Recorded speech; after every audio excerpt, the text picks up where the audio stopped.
Welcome to Growing a Fruitful Brand, where we discuss how to create and grow a brand that makes the world a better place for you, your customers, and your employees. I'm Ben Luders, founder and art director of Fruitful Design and Strategy, and this is my business partner and brand strategist and an author. And in our last episode, we kind of got into his new book, The Caring House, that is coming out very soon. And today we're going to kind of dive into that a little bit more and also kind of get into his new personal brand as well. Ben, I'd love to know from your perspective, watching me write a book and especially watching your business partner write a book about such a heavy topic. How did you experience that? Were you ever concerned about me? You're like, oh my gosh, this guy's writing a book about two people who lost their dads. Like, is he okay? How did you experience this whole thing? Yeah, that's a really good question, Raj. No, I mean, in a way, like, it's funny. A lot of people, I think, experience me as kind of a really, happy, clappy guy and carefree. But I'm someone I've experienced a lot of grief in my life and a lot of hardship. And I also write, like I mentioned, journaling and stuff. And oftentimes it's the harder, it's the deeper, it's the, those more difficult things that are the things I'm drawn to write as well and to think about. And so, yeah, I wasn't concerned, so much, the content as I understood it when you were first writing it. Just knowing that you are a deep thinker and that you had this question that you were wanting to kind of flesh out. And then I was also I was just also inspired because, me, I've always have lots of different kind of creative passions outside of work, whether it be, illustration or writing, et cetera, other things I do with my kids. I just thought it was so cool that you were finding the time, even if it was in the middle of the night. And that did kind of concern me, I guess. I want to make sure you get a good night's sleep. But like, I felt like even though sometimes, you maybe didn't get a full night's sleep, I was inspired by your dedication. I was inspired by, and I still am really inspired by the just the time, the money, and the effort. You've reached out to several different guides in this process. You've invested in those, your own personal money, and even now, as we've got the actual hardcover books coming out next month, like investing in doing those really, really well. These are going to be like cloth bound with the actual real book jackets and everything. These are going to be like legit heirloom books. And it's so tempting to cut corners on those things. Amazon does a great job printing out really, really cheap self-published stuff, and there's no shame in that. That might be the route I go. I'm not sure for my own book, but I'm really inspired that you're taking the time to think through how to do this really, really well. And it seemed to me, like you just mentioned, about this was almost like a kind of therapy on top of the actual therapy in your life. And I could tell that, I could tell that you were wrestling with things and concepts and hard truths and stuff as you wrote this. And I think that's a good thing. So many people, myself included, like to just pretend like, these realities don't exist. I don't like to think about grief and suicide and loss every day. Most people don't. But that is the reality of life, is that there's so much suffering and hardship. And if you just, pretend like it doesn't exist, well, then you're going to be, really devastated and really surprised when it hits you in the face, and you can't look away. And so I think you doing that hard work, that discipline of thinking through that and helping others think through that, and in a kind of a safe way, like in a story, it's not, you didn't write a so much a self-help grief kind of book. But more of this is this is someone else's story, right? But we can identify with it. So all that to say, no, I was really inspired by it, and I still am. And I kind of, as you know, I kind of put a pause on some of the stuff I was doing on my own book to kind of like wait and see how this all shakes out with you, because like you're doing some really interesting things with how you're handling pre-orders, with the, what the decisions you made on how to print the books and your editors and all this stuff.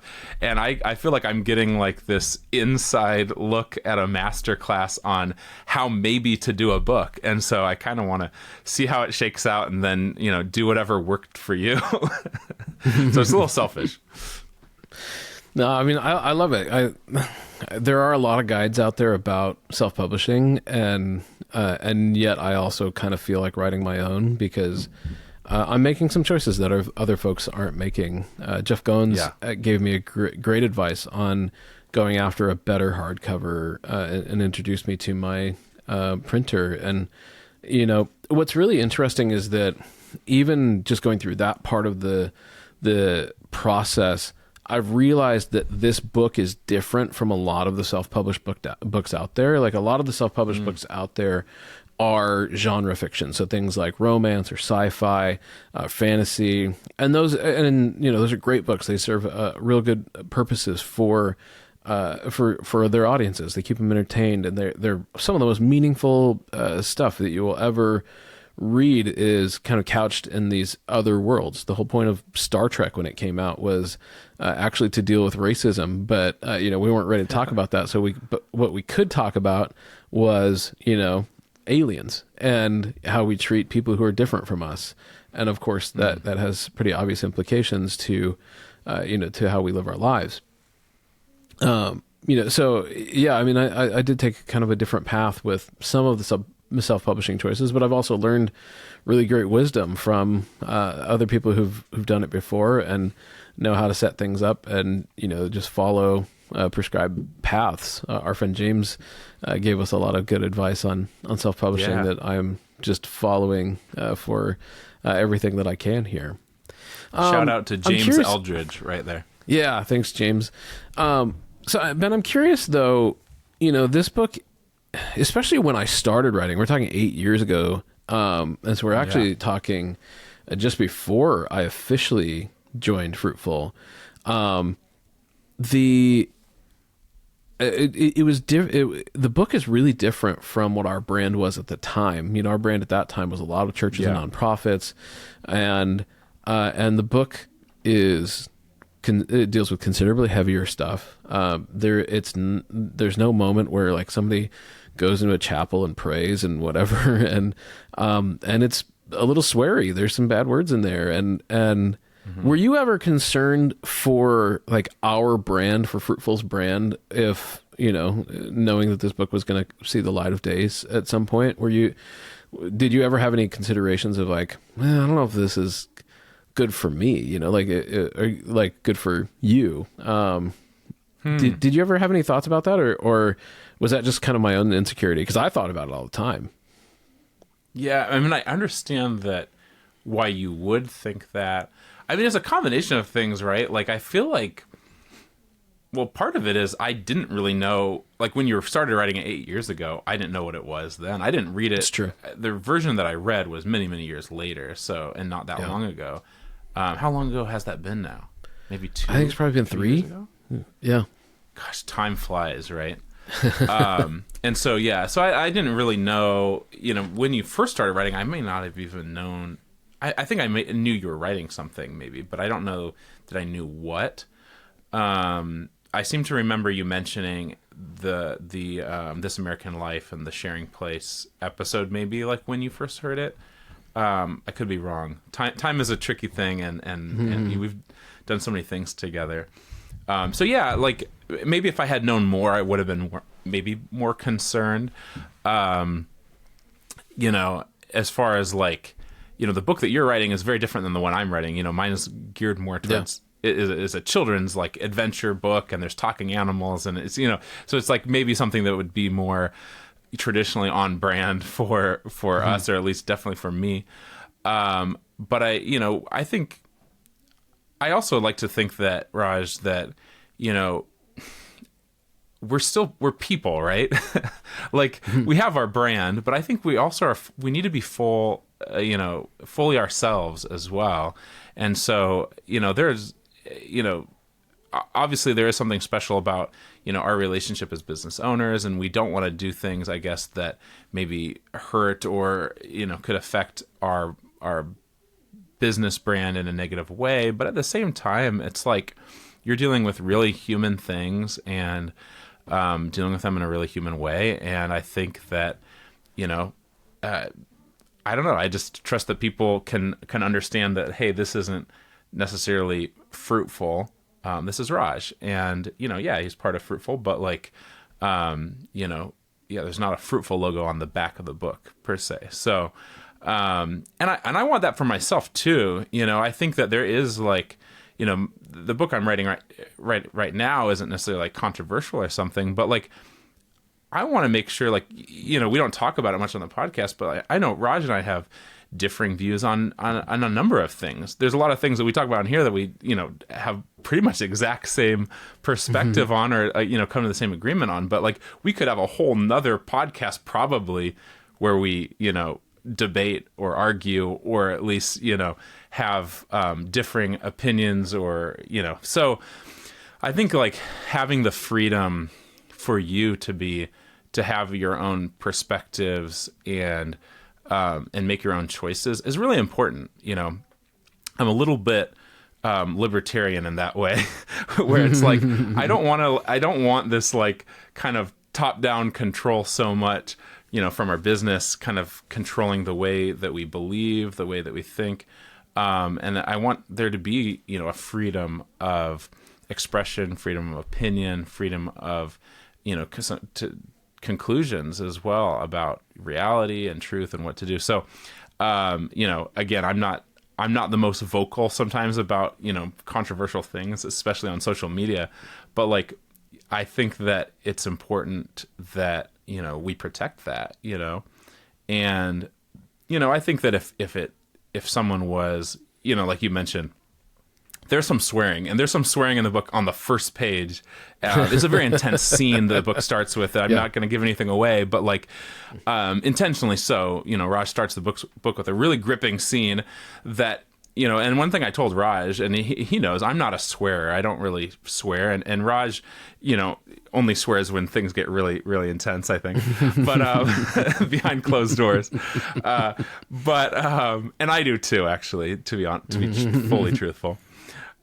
We've been through some things in the last couple of years where swears have happened.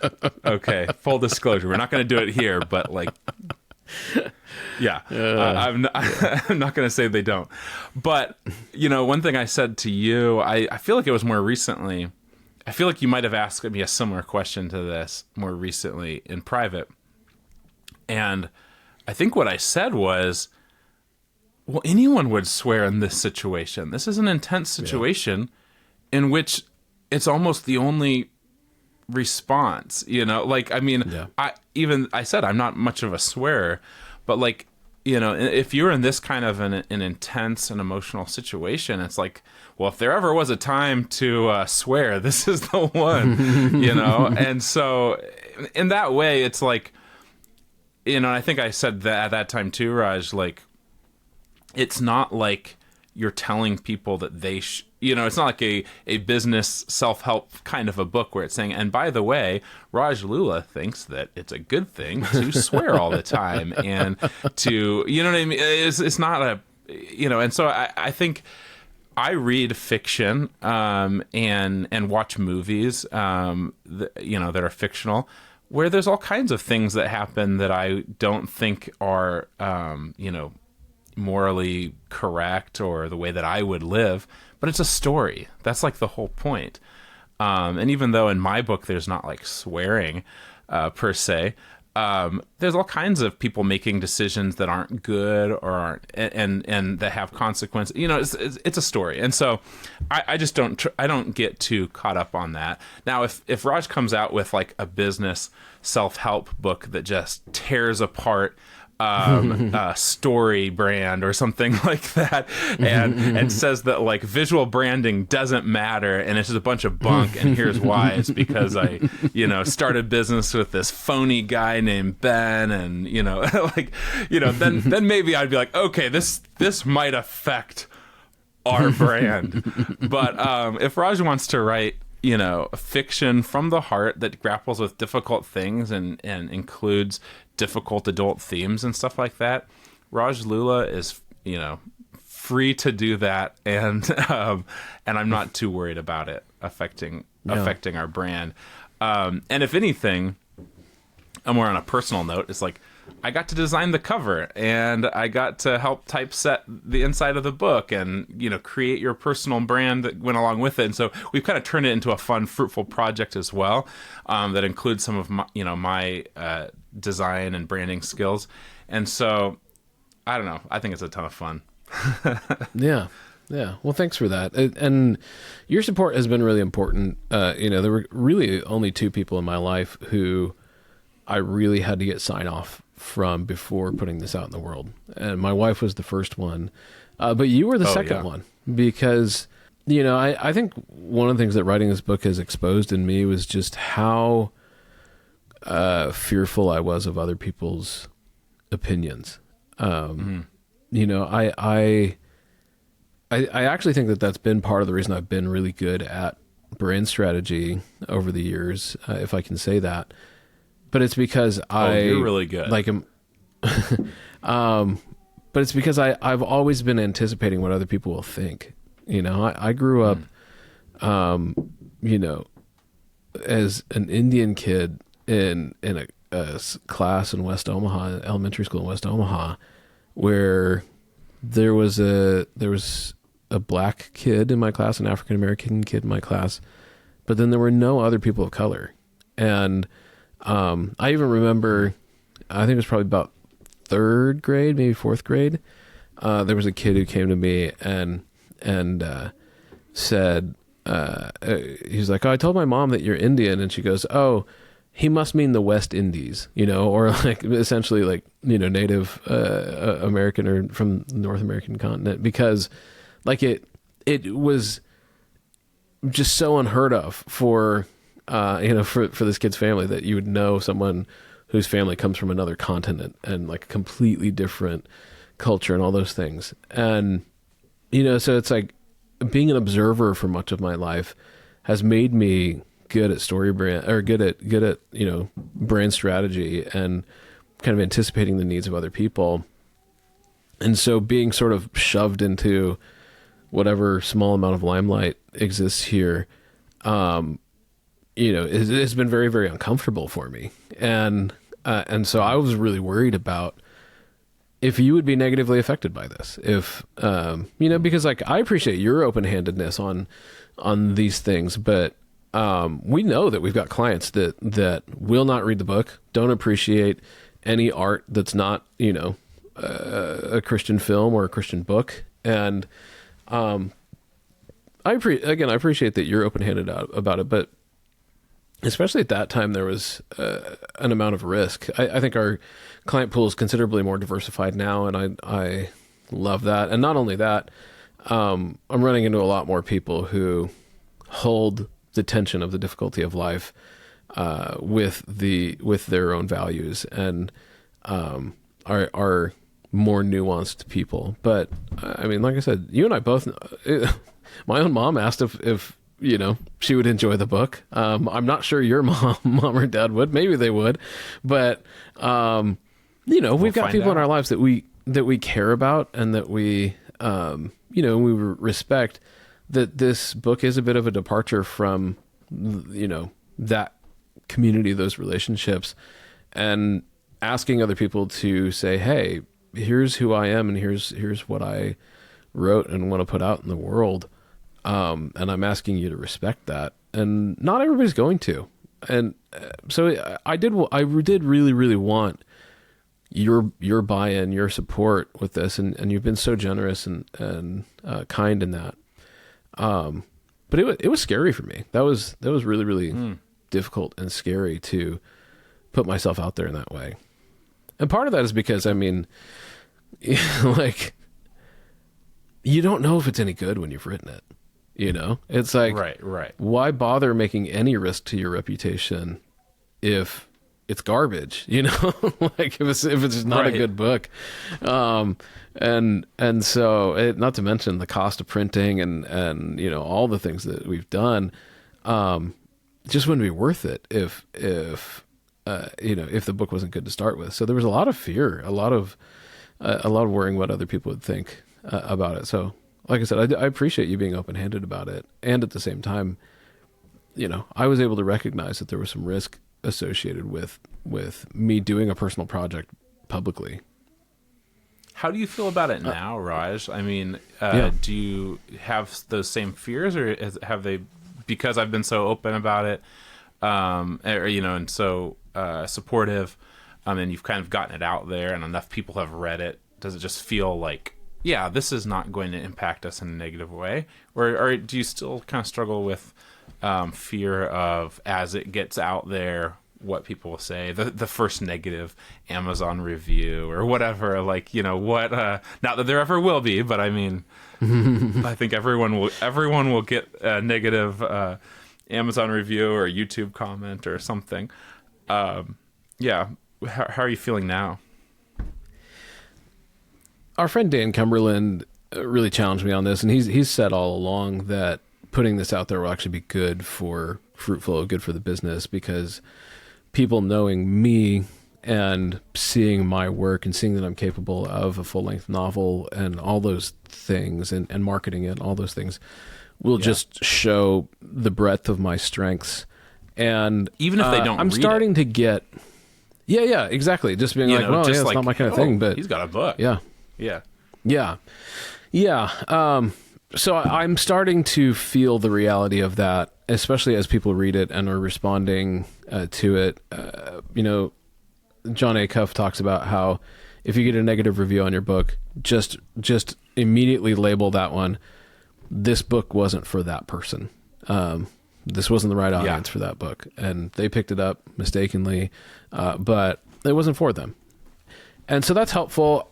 But I will say too, like in the 8 years since I started writing this, I've changed a lot. I've matured a lot. And, you know, writing this book has kind of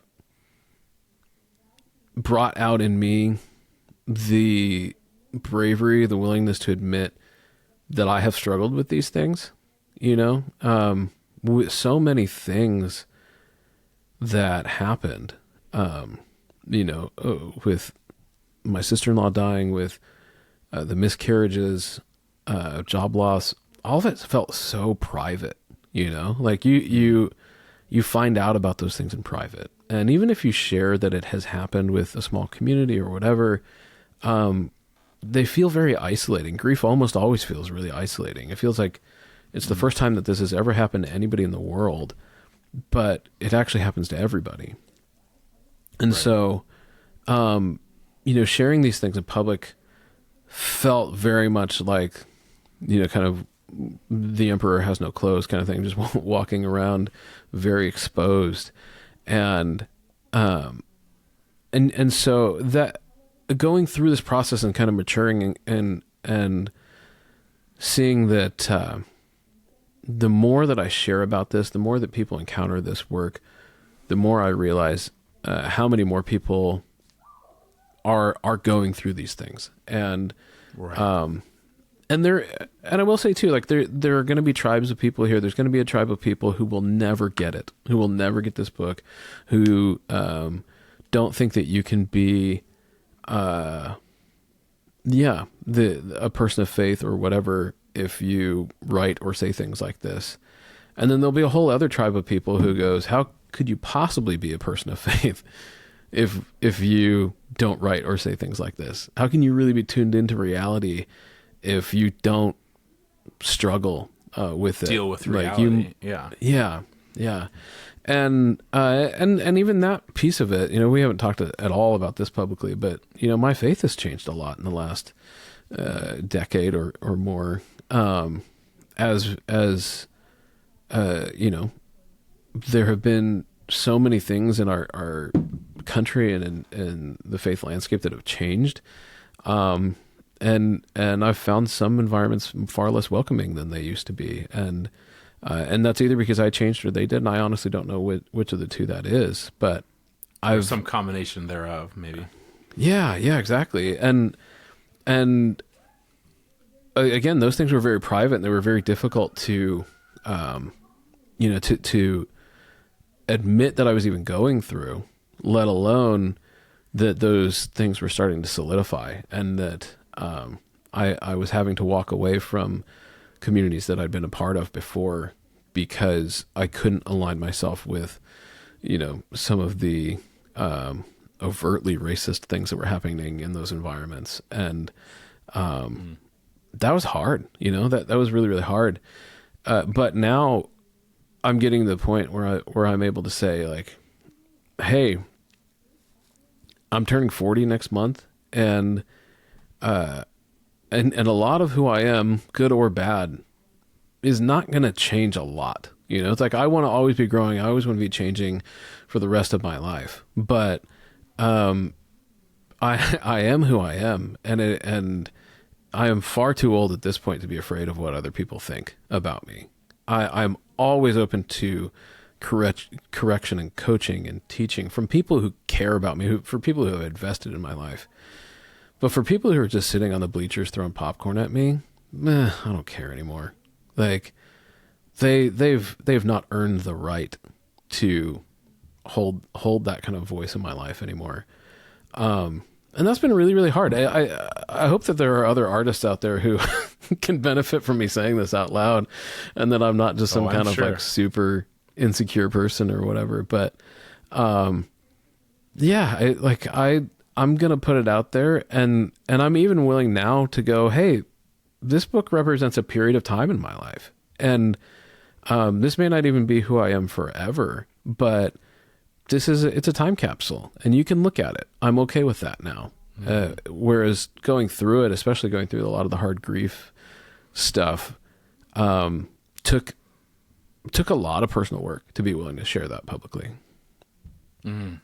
That's a really, thanks for sharing that, Raj, because I feel like that's a really good word too for that last part you just shared about how it's a time capsule. Is really interesting, because I think you and I both know as creatives, especially when you're creating something that takes a long time and is so personal, when you get to the end of it, you may not identify with that exact moment in time forever in the same way, but I think it's still important to put it out there and be able to say, hey, this is who I am, or this is who I was, and be okay with that, because we're always going to be changing. And you could probably right now open up the Carrying House and rewrite it in a different way, right? In a way that's maybe more true to you at this exact moment. But if you were to always be doing that with everything that you create, you would never put anything out there, because it's never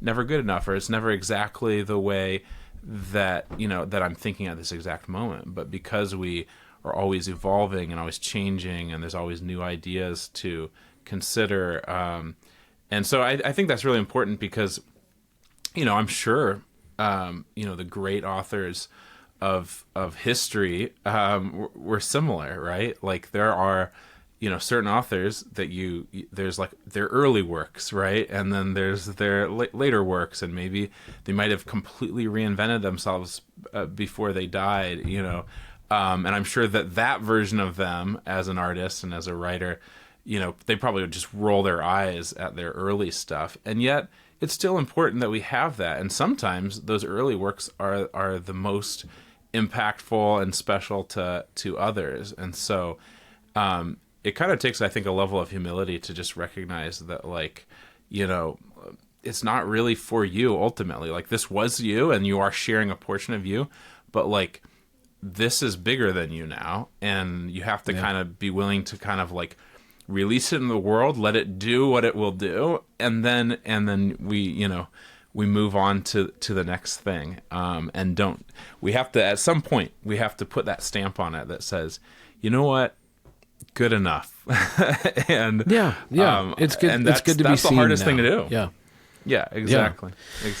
Ben, you mentioned the the logo on the book of my own personal branding, and one of the things I learned from you early on when we started working together, I think probably before I even started working at Fruitful in earnest, was that you see all these portfolios from design students who, and I guess mocking up a book is frequently an assignment in design school, but one of the things that you always notice and gives you a clue to whether or not they're observant is that if they don't have a barcode on there, then it doesn't look like a real book.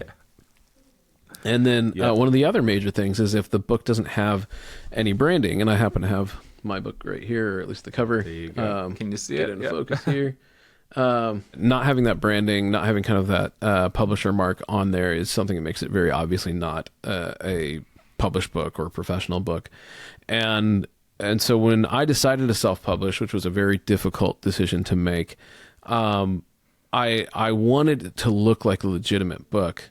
And then we kind of had this, oh shoot moment of, we're going to have to brand this thing now. And so, I'd love to hear, you're the branding expert, at least a visual branding expert here. I'd love to hear you talk about, kind of what was the process of us coming up with that brand. And I know that I'm actually kind of a more difficult customer than some of our customers have been. And I'd just love to hear you talk about that process a little bit. Yeah, no, that's thanks for bringing that up, Raj. No, it's funny you joke that you're the most, one of the most difficult. In a way, like you had a very specific vision for what you wanted, I think. But like I would say you had really good taste, you had really good intuition, and there's obviously the relationship. So it wasn't the same thing as like just another client saying they want a keep redoing it. You gave very specific feedback that made it better. And it's just funny, when I was looking through the sketches that got us to the final logo mark, I love where we landed, way better than any of the stops along the way. I'm so glad you kept pushing it. I was trying to, you had this very specific thing in mind. And for those of you that aren't, watching or aren't familiar, Lulla Publishing, the logo is this kind of iconic Indian elephant, rearing up on its hind legs, with the RL Raj Lulla monogram on its back, and kind of reminiscent of like the penguin logo, and many other like classic publishing logos that have an animal in them, a simplified animal. And so where this comes from, though, and a lot of people listening probably have no idea, but when Raj and I were first kind of becoming friends and collaborators, he was running a photography business called Lulla Photography. And one of our first things we did together was he hired me to do his photography logo, which was an elephant, an Indian elephant, in a completely different style. And that's one of those things you look back on it and I'm like, there's a lot of things I would do differently. So I actually kind of saw this as, not that I'm not proud of that mark, and I understand, how we got there, and I think we were both happy with it at the time. But it is fun, many, many years later, about 10 years later, kind of like getting a chance to rebrand that in a bit. Like if we were to do the Lulla Photography elephant again, how do we do it now? And that was kind of in the back of my mind as a kind of an it was almost a rebrand. Yeah, that's how it felt. And in fact, if you look at that first sketch, Raj, I mean, I literally started there. I went and took the Lulla Photography elephant and I kind of drew over it and like started. That was like my starting spot. Like, okay, what do we like or not like about this? And that gave you a great place for us to start and for you to be like, yeah, maybe if you did this a little bit, and have you seen an elephant do that? And I mean, I was pulling up so many images of, Indian elephants in different positions, and famously in the middle of that process I got very photorealistic, which was a little that was too far in the wrong direction. we ended up with something more stylized in a good way, but I'm so glad we did the work, and I had a ton of fun. Like, I know Raj felt like he was being difficult the whole time, but I'm really, really proud of the work. It's one of my favorite marks that I maybe ever. I mean, I really do like it a lot. I think it's very iconic. And I don't think I'm just tooting my horn. I mean, I think it was just, maybe it was because of the work that was put into it, and because you had such a clear vision, and and we knew how it was going to be used, like on the spine of the book, and then in a pattern on the website and stuff like that. We had like a and you have, it's funny working with you, Raj, is like you have such a clear branding, and getting to know you have like a very on brand self. I don't know. You like the dark navy blue, and your love for patterns and stuff like this, and incorporated in Raj's brand. I was able to actually use like an Indian mandala that he actually created himself. And so it was really fun to kind of infuse like your Indian heritage into your brand in clever ways that maybe don't make it onto the book, but like on his website and other places. And so I don't know. I thought it was a lot of fun. It's very rare, I feel, that you get to do a personal branding for someone that so personally well. Like I know you so well, and you know me too, so that like you knew the kinds of things to say to me that would get me going down the right path. And at the same time, I knew when you were saying certain things, what you were really meaning, because I just know you, like having that opportunity, to work with someone that you know so well, was really unique. And so, this was a very much kind of a side project for a while there. We had a lot of client work that was going on at the time. Yeah.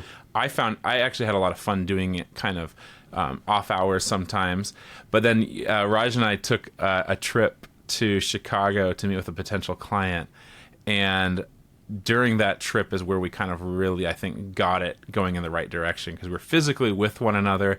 I remember sitting in the airport and like sketching next to you, and you weren't like touching the screen and telling me what to do, but like it was really cool to like feel like when we came out of that trip, it was like, okay, I know what this brand needs to be now. Yeah. And we were able even to talk saw about it like in real time. Exactly, like that live collaboration, and there was even, a brand in the airport that we kind of looked at, and I knew even before you said anything that like this is a brand that really resonates with Raj for a lot of different reasons. And so, I just thought that was very like a very rewarding branding experience because of the relationship, because of how much you cared, and because of knowing where it needed to go. I don't know. Like I don't think you're being difficult. I wouldn't say I don't think you're being difficult at all, but I think you were being just the right amount of difficult that you should be for your own personal brand as a professional brander. I would be even more difficult, I'm sure, if I was having to do that with someone else. Oh man, I can't even imagine. If I couldn't touch, the pencil, I mean, my goodness, it would be so hard. Yeah. One thing that was amazing about working together on this was that, I did have, you were able to lead me in pointing out that I had some conflicting direction. And I don't think that that's a bad thing. You were really good in helping me identify it, but not necessarily go, okay, but let's throw the baby out with the bathwater and go like, it's conflicting. You only get one or the other, because like one of the things we talked about on that Chicago trip is that I'm kind of a conflict of things, like my dad's from India. My mom's white. She's from America. And so I have this heritage, but like I wrote a book in English, and English, literature has a deep and rich history of its own that has kind of, obviously, British influences and origin and all those things. And so there's kind of all these different things that have like you said, kind of when you combine all of them are me, and trying to get that out into the world and go, hey, I want it to feel a little bit like a truck that was painted in India by hand, but also, what's funny, we talked about this a long time ago. I don't know if you remember this, but there was a scene in the show The Crown where Lord Mountbatten, which is a great name to say, but Lord Mountbatten, it's really fun. His stationery shows up on screen, and I was just like, I want that. And so part of yes, we were branding the book, but for me, I was like, what's my monogram? What's my thing that I could like put on stationery and feel like that is me?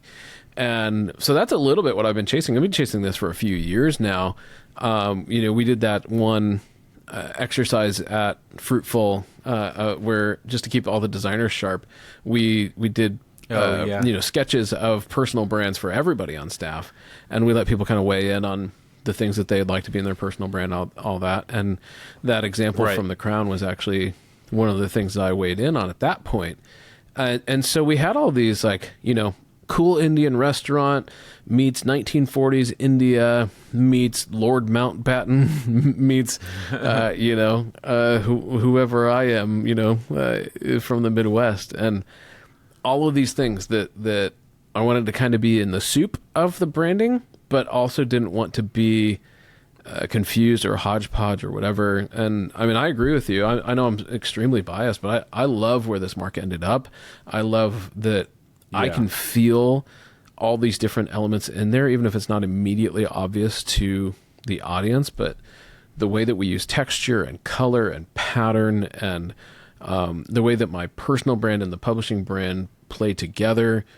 There's even some Hindi in there that our friend Nick Fred helped us handwrite, even though he doesn't speak or write Hindi. But we took something that my dad had written out by hand of our family name in Hindi, and then I found a font on Google that replicated that in the correct, in a little bit more clean styling, and then had Nick take his magic to it.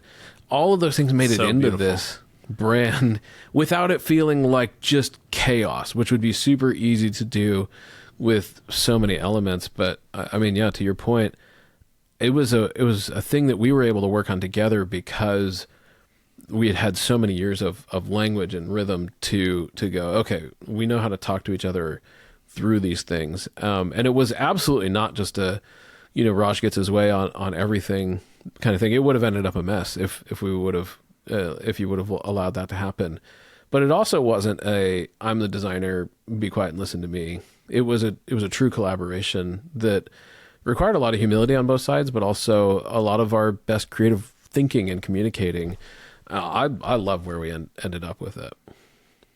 Yeah, no, that's a good point, and thanks for bringing that up, because I am kind of we joke about this all the time, that I'm a little bit of sunshine, and I sometimes forget difficult things. I'm kind of like a goldfish in some ways, but that did remind me of there were some frustrating points along the way, especially when we were kind of just texting each other back and forth after work, where it's like, I thought you said you wanted little etching lines in it, and I did all these etching lines for you, and you're like, oh, it's too complicated. Maybe it needs to be more simple, like this example. And I'm like, but you liked this other example, that. There was a little bit of you kind of had to see it to kind of know what was going to work. But I think one of the things that makes it so worthwhile is just exactly what you said, where we ended up. I mean, I think the ends justified the means in this case.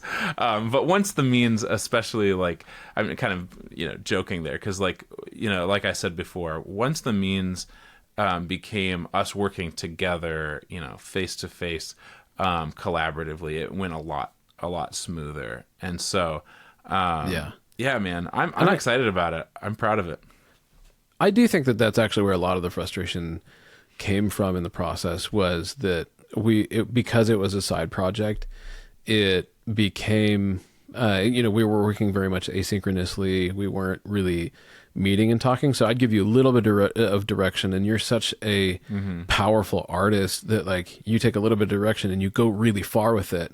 And right. It's like, we weren't really done. You like it? We weren't really having the kinds of things that our clients get experience in brand sprints, where like we get that really intense time together and you get a really clear direction. Because I was able to see, because I had put together a whole mood board myself, and like I knew why each thing was on the mood board, but then you kind of catching on to some things and going, oh, like you said, the etchings, and it's like, oh yeah, but the etchings aren't exactly what I loved about that. It was more the vintage feel of that. And yes, I mentioned the etchings, but what I really meant was this feels like it comes from a certain time period and not so much, it's not so modern. The edges aren't quite as clean, kind of all those things. It forced me to be a better communicator because as I was seeing the roads I was accidentally leading you down, it helped. But then it also helped us realize that some really focused time together would solve the problem. And thankfully we did get that in that trip to Chicago. Yeah, no, I'm really happy with where it ended up. And yeah, if people want to check it out, we've shared it on Fruitful's Instagram and LinkedIn. We've shared it on Raj's personal Instagram at Raj Lulla, so check that out. And even on my own personal Instagram as well. And you can also check it out on Raj's website at rajlulla.com. I think one thing I would love to say to folks, because we talked about doing personal projects and side gigs, all those types of things, is that it's okay, in fact, maybe even encouraged, for you not to worry about your company being the totality of you. I think that's one thing that I kind of learned through this personal branding exercise is that it was funny because even in doing a publishing brand, I didn't want to just have a monogram, like my own personal monogram, on the spine of the book, because it was like Raj Lulla brought to you by Raj Lulla, and it's like, well, that's stupid.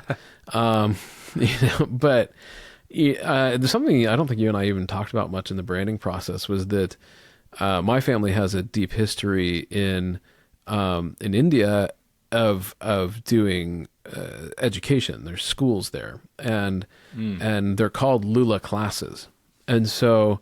To call something Lulla Publishing, I was kind of thinking when you were mentioning Lulla Photography, we have Lulla Publishing, and it's like, wow, this guy gets paid to name things for other people, and he can never think of anything besides his own name for himself. But no, these are actually very purposeful choices. The reason why I call Lulla Photography what I did was because at that time, it was very, very common for people to have, kind of what I thought were cheesy names for photography businesses, like, moments captured or a stitch in time or what, just like, and I just was not into any of those things. And I couldn't come up with a more clever, interesting thing than they were doing. Like pretty much every photography pun had been used at that point. And so I was just like, yeah, I'm not interested in doing that. And so I went very simple, very straightforward, especially because I more or less was the brand. In fact, the original brand, as you probably remember, Ben, was that it was Raj Lulla Photography. And then when Lindsay joined the business and we started doing wedding photography together, we changed it to Lulla Photography. Right. And I literally just, in my original logo, which was just a font, I just chopped off the Raj part of it and it became Lulla Photography. So by the time you got to it, it was already kind of the second, third brand maybe. And I actually wanted to call this Lulla Publishing because it sort of felt like expanding our family's empire, for lack of a better word, but our family's ecosystem of brands into the Western Hemisphere and out of just education into literature and publishing. And whether or not it ever publishes anything besides my own books, I don't know or care necessarily. But to me, I was carrying that kind of ancestry into this branding project, which is also why part of the reason I cared about it so much. But for people who, who are thinking about doing their side project, there are so many businesses that we run into who they're like, we sell accounting services and tennis coaching or whatever. And it's like, what?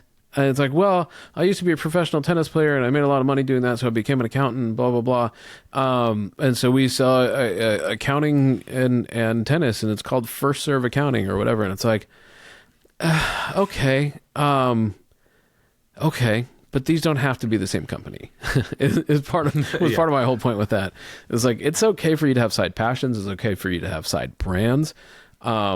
But just always remember that you are solving a problem for your customer in whatever brand that you're operating in, and they're not going to know to go to your accounting business for tennis lessons, and they're not going to know to go to your tennis business for accounting services. So there's a lot of times where it makes a lot of sense to separate those things. Ben and I easily could have just called this Fruitful Publishing and gone, right. He worked a lot on this, and it would make sense, but we purposefully decided not to do that. Yeah, that's exactly what I was going to say, is like, it comes back to the old story brand, saying of, if you confuse, you lose. And I think one of the reasons why we didn't just have Fruitful Publishing is because people would start scratching their head like, wait, so Fruitful just publishes books now? Like, now we're getting requests of people, it's important that you focus on what you do and that you keep those things separated, where they make sense, because, doing that in one sense may have made sense, but like in another sense, I think would have confused our audience even more about what Fruitful does. Well, and I think too, there's definitely a world where Fruitful Publishing might exist, but the books that will belong under Fruitful Publishing are things about branding, are things about, I was actually thinking the other day about writing a book called The Fruitful Way. We had such a great response to our podcast about how we pivoted and the decisions that went into that. And there are some principles that we have used to lead this business for the last 10 years that are different. They're just dramatically different from the way that a lot of businesses operate. And I'd love for us to write that book. And that book would make sense under a Fruitful Publishing imprint. A book about grief that's a novel does not make sense under a Fruitful branding, Fruitful Publishing imprint.